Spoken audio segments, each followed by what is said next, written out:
Hello everyone, this is Ritu and welcome to study more knowledge.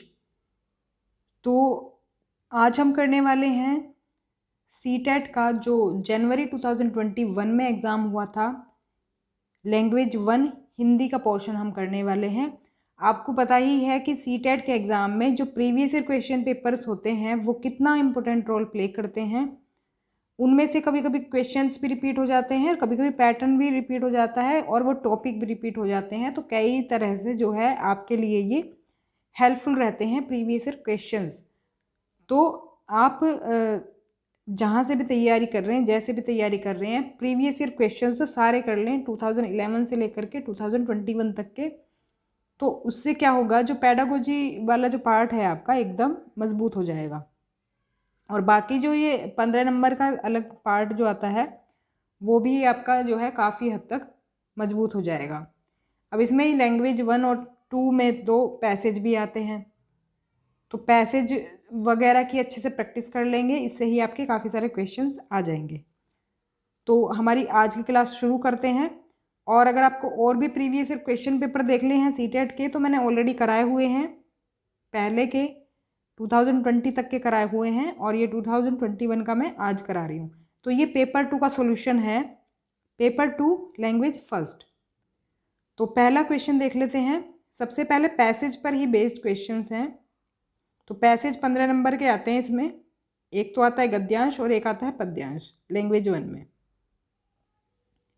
तो इसमें सबसे पहले गद्यांश दिया हुआ है और इसमें देखो मैंने आपको बताया हुआ है मेथड कि गद्यांश कैसे सॉल्व करते हैं। उसमें अगर आपने वीडियो नहीं देखा है तो आप देख ले, मेरे हिंदी वाले सेक्शन में आपको मिल जाएगी। हिंदी वाले जो प्लेलिस्ट बनी हुई है उसमें मिल जाएगा पैसेज कैसे सॉल्व करते हैं। उसमें मैंने आपको 5-6 ट्रिक्स बताई हुई हैं, काफ़ी अच्छी वो ट्रिक्स आपके लिए साबित होंगी। तो हम पहले क्वेश्चन को पढ़ते हैं और फिर बाद में पैसेज में उसका आंसर ढूंढते हैं। कीवर्ड्स के थ्रू हम आंसर ढूंढते हैं। तो क्वेश्चन देख लेते हैं। व्यंग्य क्रिया का सबसे उपयुक्त अर्थ होगा। अब कुछ क्वेश्चंस तो इसमें ऐसे होते हैं जो आपको पैसेज के थ्रू जिनका आंसर मिल सकता है, कुछ का आंसर आपको खुद से अपने दिमाग से देना होता है। तो इसमें जो हमसे पूछा है व्यंग्य क्रिया का अर्थ पूछा है, जो कि पैसेज में नहीं दिया है।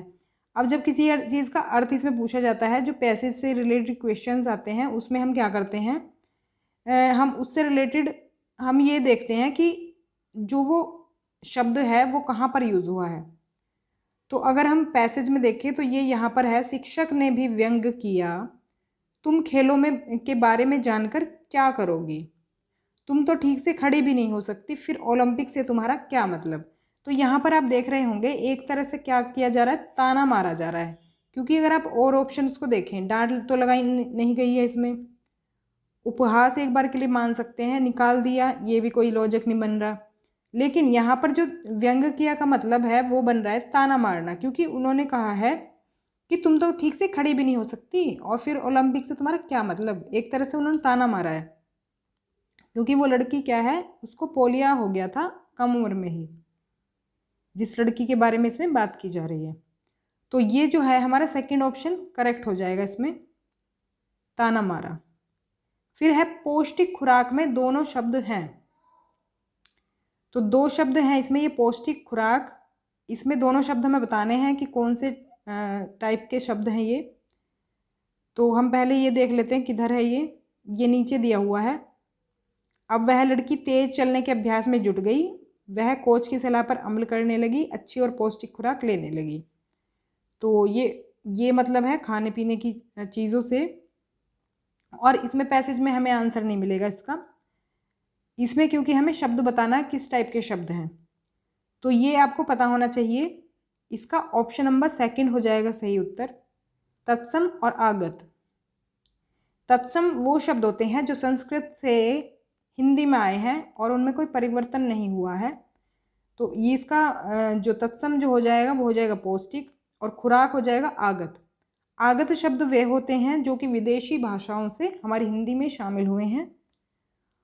तो आगत शब्द है खुराक। तो अब सवाल ये उठता है कि जब ये आगत है, दूसरी भाषाओं से ये शब्द हमारी हिंदी में आए हैं, तो ये किसी ना किसी भाषा का शब्द होगा। तो ये फारसी भाषा का शब्द है खुराक। तो इसी तरह से फ़ारसी, अरबी, उर्दू इन भाषाओं से भी जो है हिंदी में शब्द आए हैं। तुम्हें कौन सा खेलों में भाग लेना है? भावार्थ की दृष्टि से देखें तो उपयुक्त वाक्य है। अब देखो इसमें जो है अगर किसी को इसमें लॉजिक लगाना नहीं आएगा तो वो गलत कर सकता है क्वेश्चन को। इसमें ये कहाँ पर यूज़ हुआ है सेंटेंस, अगर हम देखें तो अगर हमें किसी सेंटेंस का मतलब समझ नहीं आता है तो हम उसका यूज़ देखेंगे कहाँ पर हुआ है। तो देखो इसका यूज़ हुआ है यहाँ पर, तुम्हें कौन सा खेलों में भाग लेना है जो यह सब जानना चाहती हो। उदास होकर लड़की चुपचाप बैठ गई। तो जो इनके टीचर थे इन्होंने व्यंग किया था, हमने भी देखा, मतलब ताना मारा था कि तुम खेलों के बारे में जानकर क्या करोगी, तुम तो ठीक से खड़ी भी नहीं हो सकती, फिर ओलंपिक से तुम्हारा क्या मतलब। तुम्हें कौन सा खेलों में भाग लेना है जो यह सब जानना चाहती हो, इसका मतलब क्या है कि उसे खेलों में भाग नहीं लेना है। तभी तो उसे बोला जा रहा है क्योंकि उसे पोलियो हुआ है और पोलियो के कारण वो ओलंपिक में भाग नहीं ले सकती है, इसीलिए उसको उसके टीचर ने ताना मारा और उसको ये बोला कि तुम्हें कौन सा खेलों में भाग लेना है, मतलब तुम्हें खेलों में भाग तो लेना नहीं है, फिर तुम क्यों ये सब जानना चाहती हो। तो इसमें क्या हो जाएगा, ये सेंटेंस हो जाएगा हमारा निषेधार्थक वाक्य। निषेधार्थक वाक्य होते हैं जिसमें नेगेटिव शब्दों का यूज़ होता है या मतलब कोई काम को करने के लिए मना किया जाता है, तो वो होते हैं निषेधार्थक वाक्य। इंग्लिश में बोलते हैं नेगेटिव सेंटेंस। तो थर्ड ऑप्शन इसमें सही हो जाएगा। लड़की के सवाल पूछने पर छात्र हंस पड़े क्योंकि लड़की, तो लड़की खेलना नहीं चाहती थी, बहुत छोटी थी, खेलना नहीं जानती थी या फिर खेल नहीं सकती थी। तो इसमें देखो कहाँ पर आएगा ये, सभी छात्र हंस पड़े। अब क्योंकि इस बारे में बात हो रही है, किस बारे में, कि वो खेल नहीं सकती है, इसी बारे में बात हो रही है इसमें पैसेज में, तो इसका मतलब हो जाएगा खेल नहीं सकती थी इसलिए वो हंसे। फोर्थ ऑप्शन इसमें करेक्ट हो जाएगा। फिर है आपके विचार से लड़की को सफलता की सबसे बड़ी प्रेरणा किसने दी। तो इसमें हम देख लेते हैं कहाँ पर है। देखो लड़की को प्रेरणा किसने दी, ये हमारे कीवर्ड्स हैं, इनके थ्रू हम पैसेज में आंसर ढूंढेंगे, किसने प्रेरणा दी लड़की को, तो ये हमें ढूंढना है। अगर हम देखें तो हमें यहाँ पर मिलेगा ये, घर जाकर उसने माँ से पूछा, उस लड़की ने माँ से पूछा क्या मैं दुनिया की सबसे तेज धावक बन सकती हूँ, धावक मतलब दौड़ने वाला।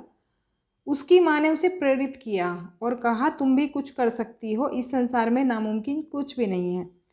तो उसकी माँ ने उसे प्रेरित किया, प्रेरित के करने का मतलब है, ये प्रेरित दूसरे शब्दों में यहाँ पर यूज़ हुआ है, जैसे प्रेरणा, प्रेरित करना, प्रेरणा देना, ये दोनों एक ही शब्द हैं, एक ही अर्थ है इनका।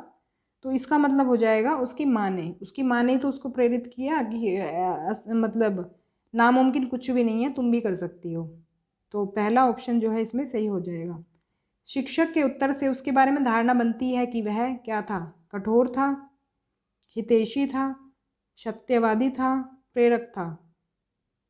तो ये सिंपल सी बात है कि वो कठोर था, इनमें से और कोई ऑप्शन तो सही नहीं है, गलत हो जाएंगे, क्योंकि उसने इस तरह से बात करी।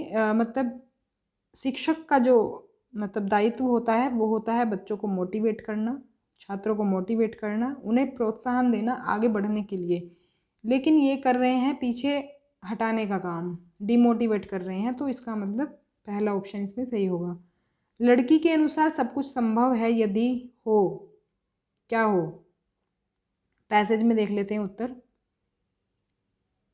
सब कुछ संभव है अगर क्या हो, ये देखो इसमें हम दूसरे पैसेज में देखेंगे इसमें, तो यहाँ पर हमें मिलेंगी लाइन, अगले दिन जब खेल के पीरियड में उसे बाकी बच्चों से अलग बिठाया गया तो उसने कुछ सोच कर बैसाखियाँ संभाली और दृढ़ निश्चय के साथ बोली, सर याद रखिएगा अगर लगन सच्ची और इरादे बुलंद हों तो सब कुछ संभव है।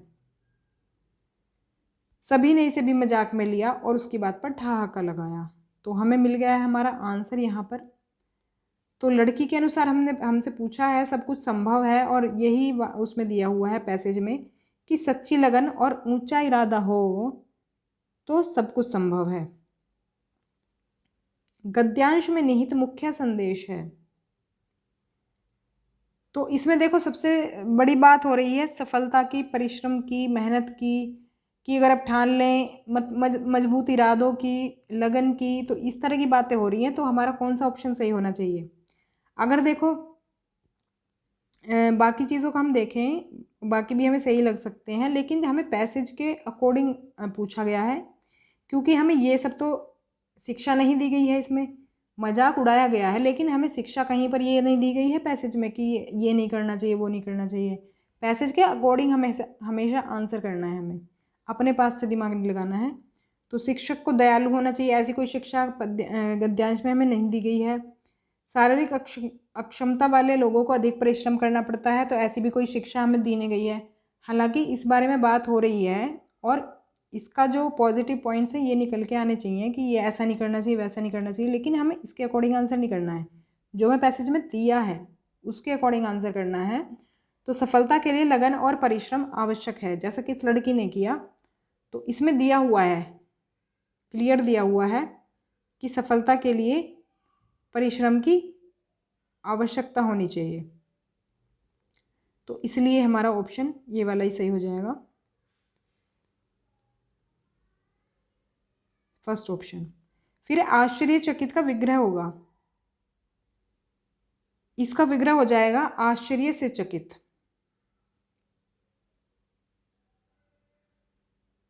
इसके बाद देखो हमारे 99 क्वेश्चंस तक हो गए हैं। अब 100 से हमारा जो है ये पद्यांश दिया हुआ है, एक कविता दी हुई है, इस पर आधारित प्रश्नों को हमें करना है। अब सबसे पहले है, व्याकरण की दृष्टि से इंद्रधनुषी शब्द है, व्याकरण की दृष्टि से कौन सा है ये शब्द, विशेषण है, क्रिया विशेषण है, संज्ञा, सर्वनाम, क्या है।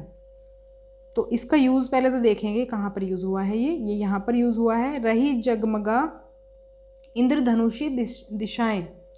इससे क्या पता चल रहा है कि ये शब्द हमारा विशेषण है।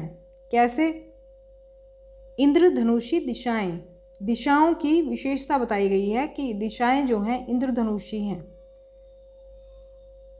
इंद्रधनुषी, तो ये इसकी क्या है, विशेषता बताई जा रही है। दिशाएं क्या है, एक संज्ञा है, तो संज्ञा या सर्वनाम की जो विशेषता बताते हैं वो कहलाते हैं विशेषण, इसलिए हमारा जो शब्द है इंद्रधनुषी वो हो जाएगा विशेषण शब्द।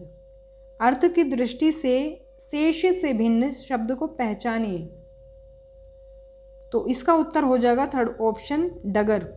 अगर हम बाकी ऑप्शंस की बात करें, व्यवधान, बाधा और अवरोध, तीनों का मतलब है रुकावट डालना, किसी भी चीज़ में रुकावट डालना, इन तीनों का मतलब होता है। लेकिन डगर का मतलब होता है रास्ता या राह कह सकते हैं हम। तो तीसरा हो जाएगा आंसर इसमें। कविता का केंद्रीय स्वर है, कविता का केंद्रीय स्वर से मतलब है इसमें मेन किस बारे में बात की गई है। तो इसके लिए एक बार पोएम पढ़ लेंगे।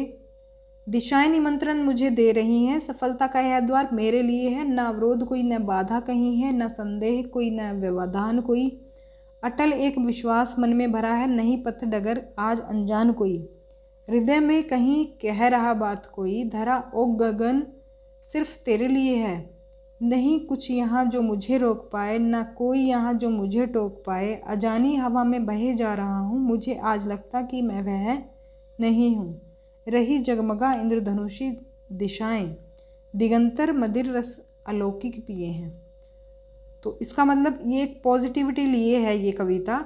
इससे संबंधित हम अगर देखें तो इसमें थर्ड ऑप्शन सही रहेगा, क्योंकि इसमें एक पॉजिटिविटी है, एक आत्मविश्वास भरा है, उत्साह भरा है। तो थर्ड ऑप्शन हमारा सही हो जाएगा, क्योंकि ऐसा कुछ तो है नहीं इसमें, ये नेगेटिव बातें हैं, कर्म प्रेरणा की तो बात नहीं हो रही है इसमें, और ये भी नेगेटिव चीज़ें हैं। तो थर्ड ऑप्शन ही हमें रेलेवेंट लगता है इसमें। इसके बाद है, दिशाएं कवि को क्यों बुला रही हैं। तो दिशाएं जो हैं वो कवि को क्यों बुला रही हैं, ये हो जाएगा सफलता प्राप्त करने के लिए, क्योंकि इसमें पॉजिटिव चीज़ों की बात हो रही है, सफलता की बात हो रही है। तो सेकंड ऑप्शन सही होगा। कवि को अपनी सफलता पर अटल विश्वास क्यों है। इसमें देखो ये पोयम में अगर हम देखें तो यहाँ पर आई है ये लाइन, अटल एक विश्वास मन में भरा है। अब देखो या तो इसमें बाधाओं के बारे में बात हो रही होगी कोई, या तो फिर हो रही होगी पथ डगर आज अनजान कोई। देख लेते हैं इसमें क्या है। कवि को अपनी सफलता पर अटल विश्वास क्यों है? तो इसका मतलब हो जाएगा उसे कोई रुकावट नहीं दिखाई देती, क्योंकि अवधान, बाधा, ये सब शब्दों का प्रयोग हुआ है। तो थर्ड ऑप्शन इसमें सही होगा। किस पंक्ति से प्रतीत होता है कि कवि का व्यक्तित्व बदल गया है? इसमें देख लेते हैं, ये दिया हुआ यहाँ पर, अजानी हवा में बहे जा रहा हूँ, मुझे आज लगता कि मैं वह नहीं हूँ। इससे मतलब क्या है? मैं वह नहीं हूँ मतलब बदला बदला सा हूँ, पहले जैसा था वैसा नहीं हूँ। इसका मतलब क्या है कि उसका जो व्यक्तित्व है वो बदल गया है। तो जैसा कि हमसे क्वेश्चन पूछा गया है, तो इसमें हो जाएगा मुझे लगता आज की मैं वही नहीं हूँ, वह नहीं हूँ जो पहले था, मतलब चेंज हो गया हूँ थोड़ा। फिर है देखो 15 क्वेश्चंस तो हमारे पैसेज या उससे आते हैं, पोइट्री से, मतलब गद्यांश पद्यांश से आते हैं। बाकी के 15 क्वेश्चंस हमारे हिंदी पेडागोजी से आते हैं, शिक्षण शास्त्र से आते हैं कि कैसे बच्चों को हमें पढ़ाना है, उसके लिए क्या मेथड्स होने चाहिए, क्या नियम होने चाहिए हमारे, ये सब इस पर आधारित होता है। तो 15 मार्क्स की पेडागोजी, इसके क्वेश्चंस देख लेते हैं। त्रिभाषा सूत्र के अनुसार स्कूल में पहली भाषा जो पढ़ाई जाए वह डैश हो या फिर डैश हो, मतलब 2 भाषाओं के बारे में बताना कौन कौन सी होनी चाहिए। त्रिभाषा सूत्र में कौन सी भाषा दी गई है जो कि पहली भाषा होनी चाहिए? तो ये है हमारा तीसरा ऑप्शन, मातृभाषा या फिर क्षेत्रीय भाषा। तो मातृभाषा तो वही मदर टंग हो गई जो कि आप बोलते हैं बचपन से लेकर, और क्षेत्रीय भाषा होगी जो आपकी लोकल लैंग्वेज है। तो इनमें से कोई एक भाषा में जो है शिक्षा होगी, स्कूल की जो शिक्षा होगी वो इनमें से एक किसी भाषा में होगी। व्याकरण पढ़ाने की आगमन विधि डैश पर सर्वाधिक बल देती है। तो ये बल देती है उदाहरणों पर, ये हो जाएगा फर्स्ट ऑप्शन इसमें। नेक्स्ट क्वेश्चन देख लेते हैं। भाषा के संदर्भ में संचार माध्यमों का प्रयोग न केवल सामाजिक संवेदनाएं विकसित करता है बल्कि डैश को समझने में मदद करता है। तो इसका उत्तर होगा ऑप्शन 4, विभिन्न माध्यमों में प्रयुक्त भाषा। तो जो हमारे संचार माध्यम का हम प्रयोग करते हैं, ये हमें विभिन्न माध्यमों में प्रयुक्त कैसे हो रही है भाषा, ये भी बताता है। कहानियों की विभिन्न शैलियों पर की गई चर्चा बच्चों को डैश में मदद करती है। देखो कहानियों के अगर आप भिन्न भिन्न शैलियों पे बात करेंगे, किस किस तरह से कहानी जो है होती है, तो इससे बच्चों को कहानी रचने में मदद मिलेगी। वो क्योंकि वो उसकी टेक्निक सीख जाएंगे तो कहानी बना पाएंगे फिर खुद से भी। संदर्भ में व्याकरण किस पर बल देता है? इसका उत्तर हो जाएगा सेकंड ऑप्शन, पाठ पढ़ाते समय प्रसंगवश आने पर, व्याकरणिक बिंदुओं को स्पष्ट करने पर। तो किसी भी संदर्भ में अगर हम व्याकरण पढ़ रहे हैं तो व्याकरणिक बिंदु जो है उसमें जो व्याकरणिक बिंदु आए हैं पाठ में जो होते हैं ना, कुछ व्याकरणिक बिंदु जैसे व्याकरण से संबंधित आते हैं, जैसे संज्ञा से रिलेटेड कोई शब्द आ गया, सर्वनाम से रिलेटेड कोई आ गया, तो इसे ही हम कहते हैं संदर्भ में व्याकरण प्रयोग करना। फिर है प्रत्येक भाषा शिक्षक को इस बात की जानकारी होनी चाहिए कि उसकी कक्षा के बच्चों की डैश पृष्ठभूमि क्या है। तो इसका उत्तर होगा पहला, भाषिक व सांस्कृतिक। जब कोई लैंग्वेज टीचर है तो उसको इस बात की जानकारी ज़रूर होनी चाहिए कि भाई उसकी भाषा क्या है बच्चे की, तभी तो उसी भाषा में उससे कम्युनिकेट कर पाएंगे। अब मान लो कोई ईस्ट का कोई बच्चा है, उसको इधर की लैंग्वेज नहीं आती है, तो वो कैसे पढ़ पाएगा? जब उसकी लैंग्वेज टीचर को आएगी तभी तो वो पढ़ पाएगा, तभी टीचर उसे उसकी लैंग्वेज में समझा पाएगी। तो इसीलिए भाषिक और सांस्कृतिक पृष्ठभूमि भी पता होनी ज़रूरी है। सांस्कृतिक मतलब वही कल्चर क्या है, उसका बैकग्राउंड क्या है, ये सब पता होना बहुत ज़रूरी है। 7वीं कक्षा में पढ़ाने वाले ऋषभ ने बच्चों को जल संरक्षण पर आधारित सरकार द्वारा जारी पोस्टर दिखाया और चर्चा की। ऋषभ द्वारा प्रयुक्त सामग्री है, तो ये सामग्री है प्रमाणिक, क्योंकि जो जल संरक्षण है उस पर सरकार द्वारा जारी पोस्टर दिखाया, क्योंकि जो सरकार है वो कई सारे जो सोर्सेस होते हैं उनसे आंकड़े उपलब्ध कराती है और कई आंकड़ों पर बेस्ड होती है सरकार द्वारा प्रदान की गई जानकारी, तो इसलिए वो प्रमाणिक हम कह सकते हैं। तो सेकंड ऑप्शन इसमें सही हो जाएगा। प्रमाणिक, ऑथेंटिक भी कह सकते हैं इंग्लिश में।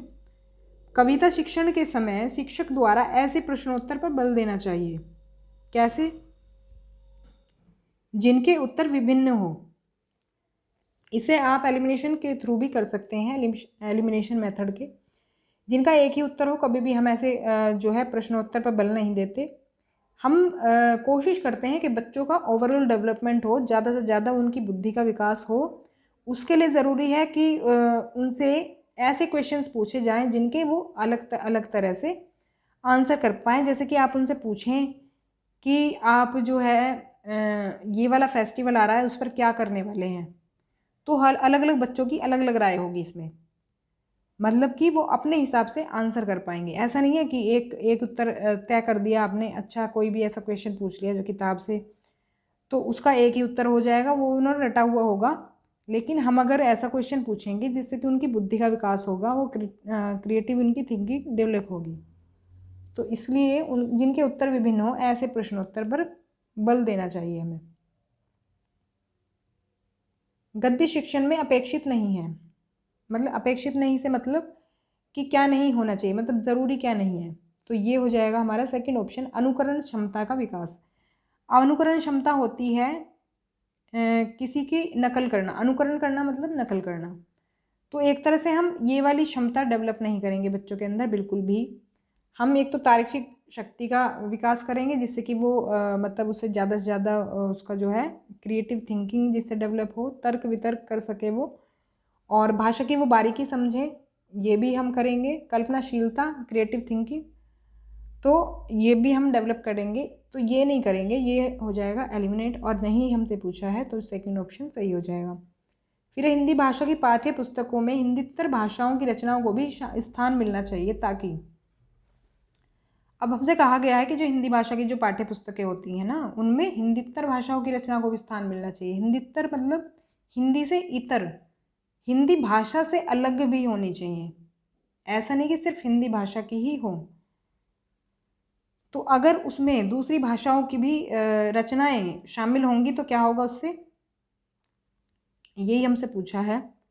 तो उससे ये होगा कि बच्चे हिंदीतर रचनाओं की भाषा विशेषताओं से परिचित हो सकेंगे। मतलब कि अगर सिर्फ हिंदी की रचनाएं होंगी तो सिर्फ हिंदी की ही उन्हें जानकारी मिलेगी, लेकिन अगर हिंदी से अलग भी भाषा की रचनाएं होंगी तो उन्हें साथ साथ दूसरी भाषाएं भी सीखने को मिलेगी। दूसरी भाषाओं की जो है जो विशेषता होंगी वो भी उन्हें सीखने को मिलेगी। नेक्स्ट क्वेश्चन देख लेते हैं। उच्च प्राथमिक स्तर पर हिंदी भाषा शिक्षण का एक महत्वपूर्ण उद्देश्य है। पूछा है हमसे उच्च प्राथमिक स्तर 6 to 8 का पूछा है। तो ऐसे में देखो, इसको आप एलिमिनेशन के थ्रू भी कर सकते हैं और वैसे भी कर सकते हैं। वैसे तो इसका उत्तर होगा थर्ड ऑप्शन। एलिमिनेशन कैसे करेंगे? हिंदी भाषा के प्रसिद्ध रचनाकारों को जानना, सिर्फ रचनाकारों को जानना तो उद्देश्य नहीं होना चाहिए, प्रसिद्ध रचनाओं को जानना, ये भी एक रट्टा मार पद्धति पर आधारित है। और बाकी हिंदी भाषा के व्याकरण को कंठस्थ करना, कंठस्थ मतलब याद करना। तो देखो, हम कभी भी रट्टा मार, याद करना, इन पद्धतियों पर जोर नहीं देते कभी भी। तो ये सब हमारे एलिमिनेट हो जाएंगे। इससे अलग बचता है थर्ड ऑप्शन, हिंदी भाषा की नियमबद्ध प्रकृति को पहचानना।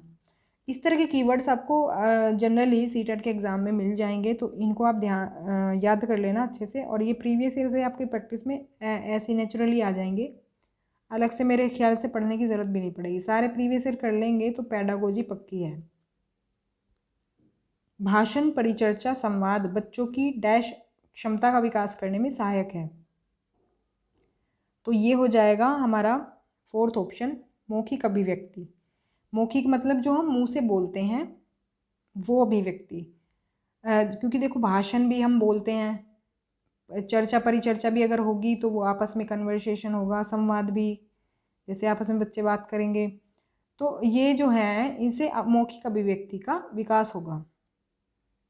लिखित भी नहीं होगा, अनुकरण वही नकल होगा, कल्पनाशीलता भी नहीं होगा।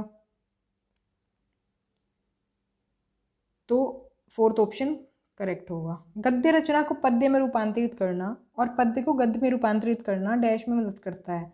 मतलब गद्य को पद में बदलना और पद्य को गद्य में बदलना, मान लो आपको एक कोई लाइन दे दी गई, उसको बोला कि इसकी पोएम बना दो, पोएम में इसे कन्वर्ट कर दो, कविता में कन्वर्ट कर दो, या फिर आपको कविता दी गई उसको गद्य में कन्वर्ट कराया। पद्य को तो जनरली कन्वर्ट कराते हैं गद्य में, आपने देखा होगा। किसी कविता का आपसे अर्थ पूछा जाता है या फिर उसका मतलब पूछा जाता है, उसके बारे में उसका मीनिंग क्या है। तो इससे क्या होता है, इससे होता है भाषाई संरचनाओं पर अधिकार। तो इससे क्या होगा, भाषा की संरचना पर जो है अधिकार बच्चों का होगा कि किस तरह से हम वाक्य बनाएं, किस तरह से शब्दों का निर्माण करें। तो ये सब जो है डेवलपमेंट बच्चों के अंदर होगा। 8वीं कक्षा में हिंदी भाषा सीखने सिखाने के लिए आप किस सामग्री को सर्वाधिक महत्व देंगे। हम क्योंकि पेपर 2 का सॉल्यूशन कर रहे हैं तो इसमें ज़्यादा जोर दिया जाता है 6 to 8 के बच्चों पर, 6 to 8 की मेथड्स पर किस तरह से पढ़ाया जाएगा। तो वही पूछा है हमसे 8वीं कक्षा के बारे में। तो इसमें हो जाएगा ऑप्शन 4 साहित्यिक सामग्री, क्योंकि कक्षा 8 की हम बात कर रहे हैं, ना कि हम प्राइमरी क्लासेस की बात कर रहे हैं। मतलब जो छोटी कक्षाएं होती हैं 1st to 5th की बात नहीं कर रहे हैं, उसमें साहित्यिक सामग्री काम नहीं करेगी, क्योंकि 8वीं कक्षा की बात कर रहे हैं। क्योंकि 8वीं कक्षा में क्या है, बच्चों की व्याकरण वगैरह की समझ बढ़ जाती है और बेसिक जानकारी भी उनको होती है लैंग्वेज की। तो इसीलिए 4th ऑप्शन इसमें सही होगा। नेक्स्ट एंड लास्ट क्वेश्चन है इस क्लास का, आप 6ठी कक्षा के बच्चों के लिए हिंदी भाषा सीखने सिखाने किस पद्धति का समर्थन करेंगे। तो ये 6th क्लास के बारे में पूछा है। तो इसका उत्तर हो जाएगा पहला, जिसमें बच्चे परस्पर अंतःक्रिया करते हैं।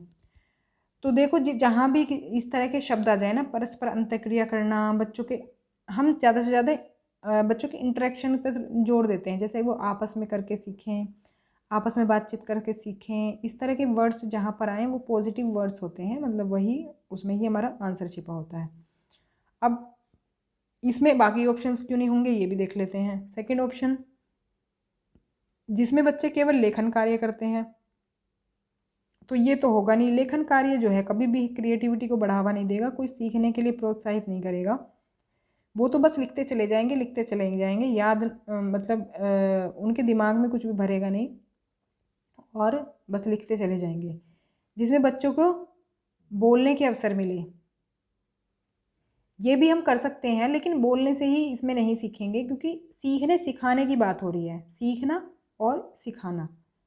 तो अंतःक्रिया जब होगी, उनके बीच में इंटरेक्शन जब होगा बच्चों का आपस में, वो ज़्यादा बेहतर रहेगा।